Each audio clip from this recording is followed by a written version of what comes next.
Okay, here we go with Goodyng the Polymath, part two of my deep dive into this book and why I enjoy it. So, last time we left off, we saw it was Ronald Hodges and Eric Spies getting broken out of Camp Terrigan Marine Corps base camp, and it was a a military prison because they violated the rules. These are bad boys not following what they're supposed to do. They're approached by a guard that asks him if they have ever heard of Procurement Incorporated. And next thing you know, they're breaking out of this prison and now they're in a meeting with this procurement group. So here's a thought I have before I continue about this said procurement group. My wonder is what dealing does Lillian Renashi and Michael Copper have with this procurement group and how involved they are in general in all these things going on, because I don't think that these two are completely absent of what is going on here. I think they play a major role in all of these things. I just think that's how the Rippaverse is playing out anyway. So we pick up there in this meeting. So this man who I guess owns procurement group, he gives them a little spill. I'm James Silk. What a name. Sounds like a con artist right out the gate. I created Procurement Inc. The reason you're here, I'm aware of your records, and I think you'd be a good fit for our organization. Now, what's their records? What did they do? These are dudes who violated the rules. Whenever you violate the military code of conduct, there's several punishments you could get. You can get a letter of reprimand. You can get an Article 15. You can get dishonorably discharged. You can get sent to military prison, Fort Leavenworth. All of these things are viable forms of punishment. Lose rank, lose pay. There's all kind of things that can happen. These dudes went to military prison.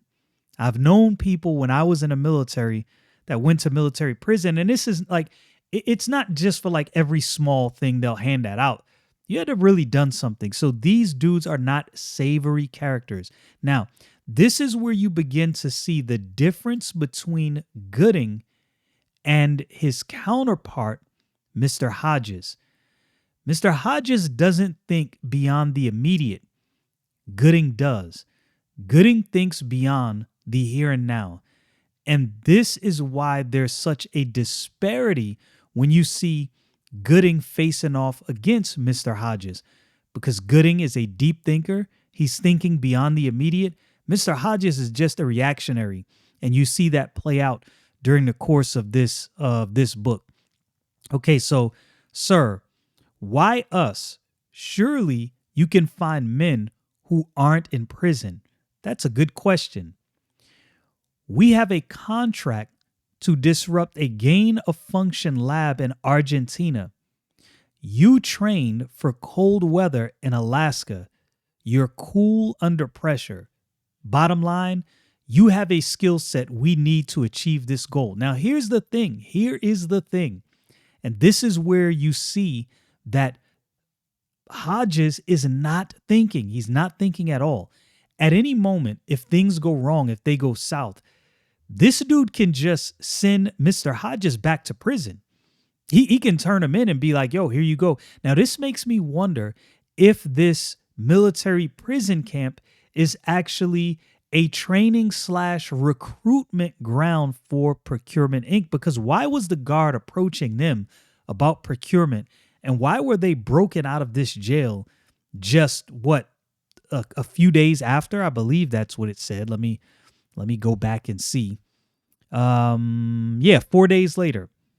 4 days later, they're breaking out of this prison, like the guard gave them the rundown for what they needed to do to break out of the prison. So yeah, that is an issue. Okay, so Texas doesn't recognize Argentina. Neither do Four Corners. You have no record in four corners. You can live your life here without fear of reprisal. So remember, the United States is broken up into, I believe they said 7 different sections. I'm not going to go back to the beginning of the book, but here we find that they're now in a different place. Because you remember when they broke out, they were flown to Colorado. This is a different territory. So they're free and clear here. But at what moment? This is the thing.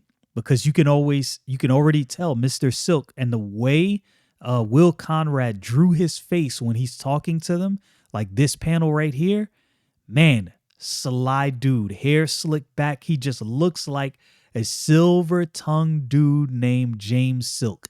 I would not trust him. Now, you remember when that guy came to Goodyng to offer him this deal for college, Goodyng rightly noticed that, wait a minute, this college doesn't have this. So what company do you work for? You're gaming me. Goodyng is always thinking. His mind is always going. Mr. Hodges, not so much. He's an empty vessel. He's a brute beast just looking to use power and strength without any thought. This is why in some comic books, superheroes don't always get the job done, or supervillains, right? Batman has no powers, but he outthinks all his opponents with no powers because they have this raw talent, but they don't have the training that Bruce Wayne has, that Batman has. And you'll see this in sports. A lot of athletes will tell you that hard work typically will beat out talent. Whatever you don't have in talent, you can make up for tenfold with hard work.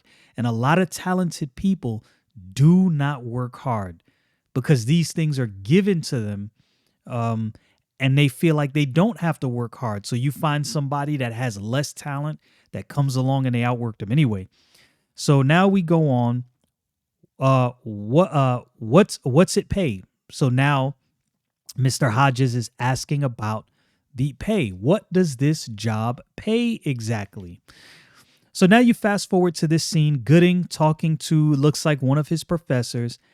And so here's how the conversation plays out. You want to use antimatter to put out fires? Yes, sir. Even the smallest matter, antimatter, meeting would result in a catastrophic explosion. So the professor's trying to understand what Goodyng is doing here. He's like, yo, even if these things are met in the smallest amount, this could be catastrophic. Goodyng says, sir, my research shows that modifying quarks with a light below the 380 range will result in a controlled blast with a 250 meter radius. The professor says, even if you're right, that's still a pretty big blast. Sir, I believe I can expand it in the event of a big fire, and I'm working to reduce its circumference for smaller fires. It's brilliant work. In either case, you've earned an A, and the semester is only half over. Let me know if you need any letters of recommendation. And Goodyng is walking out. He's excited. Yes. You see him jumping up, clapping his heels. This dude is a genius. He is a certified genius. And this is where you begin to see what you see in this book. And I believe I brought this up in the last segment I did. You see the tale of two cities. You see Goodyng, a very thoughtful and insightful young man that's wise beyond his years, that's brilliant beyond his years. But then you see a man like Ronald, I already can't remember his last name, his nemesis, who becomes Platypus, still a funny name, Ronald Hodges. I don't know why I couldn't remember that name. I had literally just said it. So now you fast forward to this military operation, and they're in Novato Research Facility. Sierra Ancantaga, Mendoza province, near the Chilean border, elevation 22,000 feet. He's squirting blood. Fantastic. These are some scientists talking. How long before you can combine it with a human? So they're trying to combine something with human. There's something otherworldly or something they don't know about. They're trying to combine with human. How many test subjects do we have? As many as we need. Wonder where they're getting those test subjects from. And again, something tells me that behind all of these things is Michael Copper and Lillian Renashi in the background, pulling the strings and taking everybody along for a ride. And I think it's going to be a while before people catch on. Some people have caught on. I think Ingrid from Alpha Core, I think she has caught on. They may not have all of the evidence, but I think deep down inside, she knows, yeah, I know you guys are up to no good and you got your companies and your shell companies, et cetera, et cetera. Okay. If we're successful, what's to stop the subject from turning on us? Bullets. And it's funny how they're playing with forces they don't understand clearly, because in comic books, you always find that with scientists, right? Like, what did that scientist say in Jurassic Park? We spent so much time thinking, could we, that we didn't think, should we? I know I'm paraphrasing, not an exact quote, but you get what I'm saying. So he says, bullets. Once they understand what we're offering, they'll agree to the procedure. So they think. Stormfront moving in. Don't leave the facility. We're in the eye. You got 7 minutes. So now you see these two guys jumping in, clearly headed to the facility, up to no good. Boom, they bust the door open. Immediately start blasting scientists. This is crazy, right? In the door, blasting scientists all over the place. And now one of them says, Project Hemorrhage, everything you got. So he says, well, what's in there? What did you do to him? It's all on the chip. You're going to kill us, right? So the scientist is like, you're going to kill it. You're not letting us get out of here. So now this dude goes to touch this guy that's on the table, and clearly he gets zapped by something. And now you see the next panel, or before that, he says, not if you do as you're told. So he's telling them he's not going to kill him if they do as they're told. So he's zapped. He's on the floor. This other guy that's with him, both of them are masked. He tells them to get back. You find out that this is none other than Ronald Hodges. Of course, he would be the hothead to go into this facility, not having any idea what's going on, and then go touching stuff, because that's just the kind of guy he is. No forethought. Remember, this matters to what you see in the plot. The fact that Mr. Hodges never thinks about things. He just acts. He's all about action and not about thought. And again, Goodyng, there's a reason I keep pointing this out. Goodyng is always thinking. He's not about acting without first thinking. Okay, come on. He's trying to revive him. So he coughs. Thank you, Macabo. Can you make it to the extraction zone? I think so. Wait up. So now they're marching down to the extraction zone. He trips. He sprains his ankle. He says, I twisted my ankle. Now, 3 hours later, they're headed to this helicopter. Now, fast forward, right? This is Goodyng further on in his career. Welcome to Madwire, Mr. Goodyng. So Goodyng, did what he was supposed to do. He's out of college. He's at Madwire. Everything is going great so far. Thank you, sir. I'm so excited to be here. This is the bullpen. Most of our creations first appear as theory. It can take 2 months, sometimes years, before we can monetize it. Everybody knows about your X-ray specs. Wow. So Goodyng is making waves everywhere. Even before he breaks into the industry, his brilliance is recognized. One of our most successful inventions. It allows doctors to look inside the human body in real time without waiting for pictures. Oh, this is my bad. This is Goodyng talking about Madwire and their inventions. Excuse me for that. Okay, it says, this is your office. You'll need a secretary. Uh, would you put together a precise of what you want? This is like, exact, recommendations, all the different prerequisites, whatever he, whatever he wants to put together. Okay, so you'll have it by the end of the day. Make yourself at home. Anything you want, just holler. So now the next scene, Goodyng is setting up his office. This is obviously a joyous moment. This is what he has wanted his whole life. But be careful.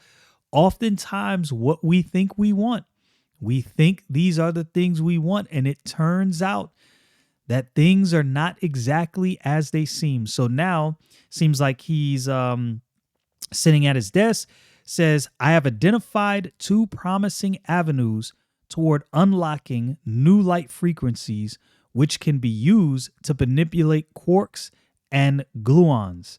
I think that's how you pronounce that. It may be possible to create new elements which will open up unlimited possibilities in medicine and communications. I got us some court time. I want you to meet some friends of mine. Say when. So this is Gina. She called up Goodyng. They're going to the court to meet up with some friends. Cato, Maria Klaus. Pleased to meet you. We've heard so much about you. Now they're playing tennis. They got point. Game is over. They're now sitting down for a conversation. Seems like Maria is asking a question or making a statement. Gina told us you were with Madwire. What do you do? Molecular stuff. We're not allowed to discuss it. Now, getting to know Goodyng and getting to know his character, I don't think he really likes the fact that he can't discuss exactly what he's doing. Like, he's an inventor's inventor. He is excited about inventions. So this seems like a place that is actually antithetical to the type of environment he wants fostered at work. But like many of us, we either go to college or maybe enter some field through different ways. I was in the military, got a lot of experience, got into the tech and engineering fields through that way. And it's often not what it was or not what we thought it was when we looked at, TV shows, movies, and even comic books. Like what I thought of the tech space from comic. Don't get me wrong, it's exciting. I love technology. That's my thing. Electronics is my thing. I love it. But it definitely is not exactly as I thought it was going to be. Anyway, so now we see Gina and Goodyng. They're at dinner. And look, this is one of the things I love about this book, and I mentioned it in the last section. Now, don't get me wrong. As far as I know, this is not Goodyng issue number 1. This is just Goodyng the Polymath. So I believe this book is set just as an introduction to the character. And things go really well for Goodyng. But make no mistake, I think Mike Baron is building us up to something that's going to be tragic. And I think you got to prepare yourself for this, because I think if you're not prepared, you're going to be caught off guard.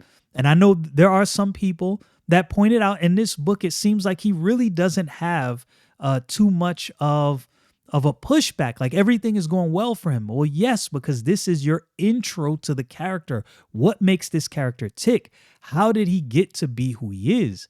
This is not necessarily going over every adverse situation that he has in his life. This is just, again, introducing you to the character. And I love the fact that Goodyng gets the girl. Look, I understand comic books with dark overtones and things go wrong, but man, it is about time that somebody tells a story where something good happens. Like bad things are going to happen. We know that, but good things are happening. And this makes the character enjoyable. I like this.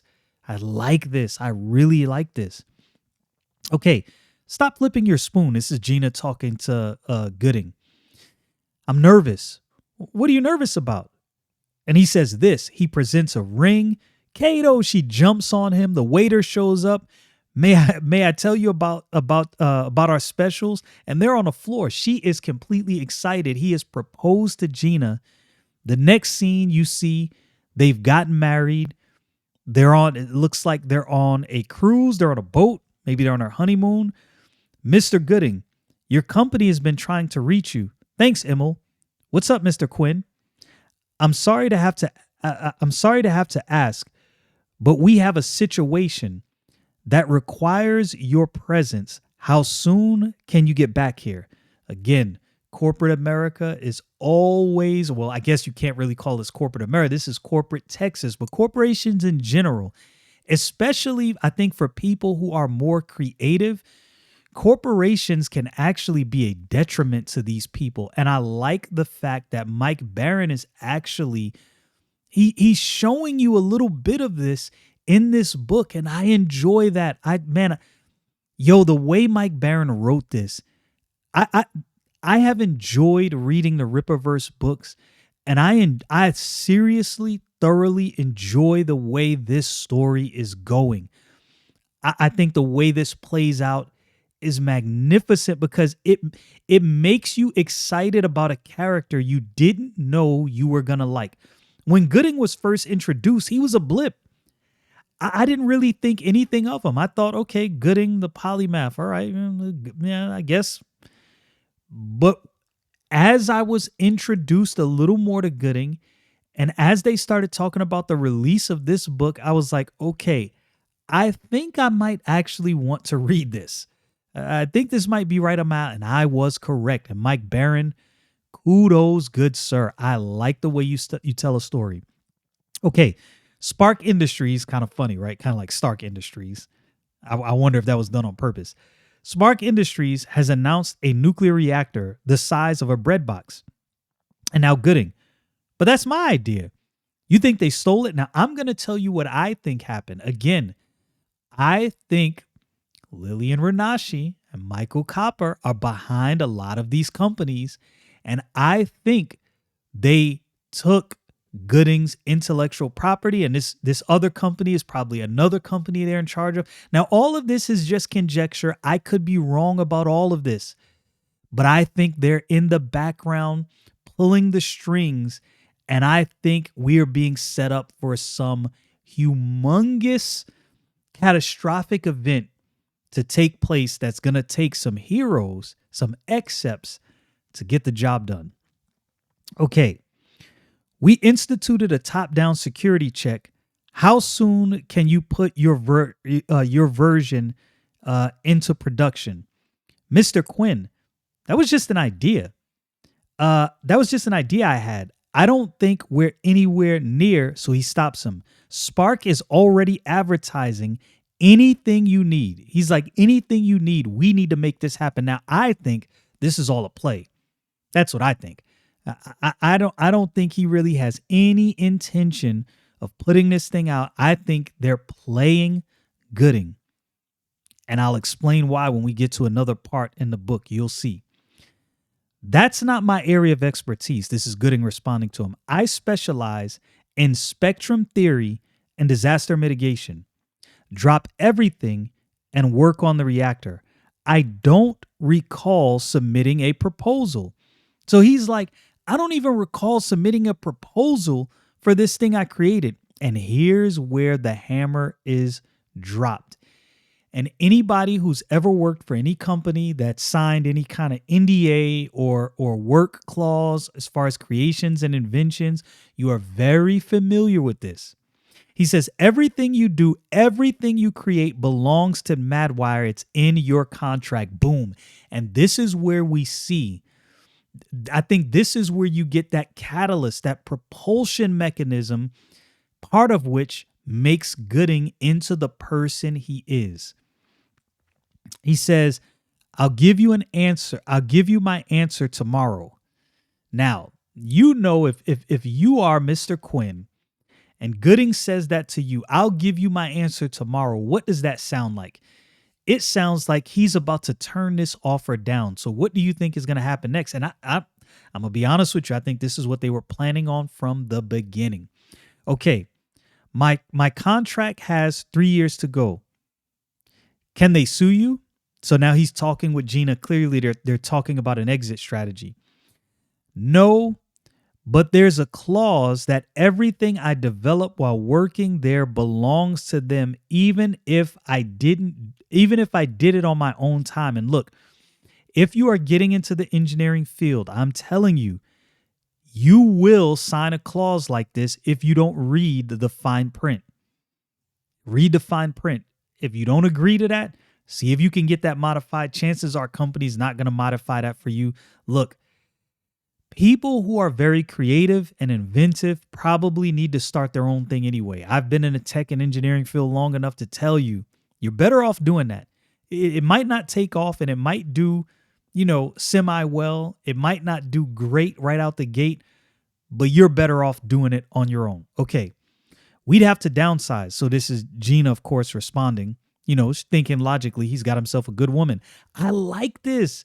Yo, I like a story where the guy gets the good girl and things go well. Now, I know at some point, again, there's going to be a tragedy, but man, can we get good things in comic books?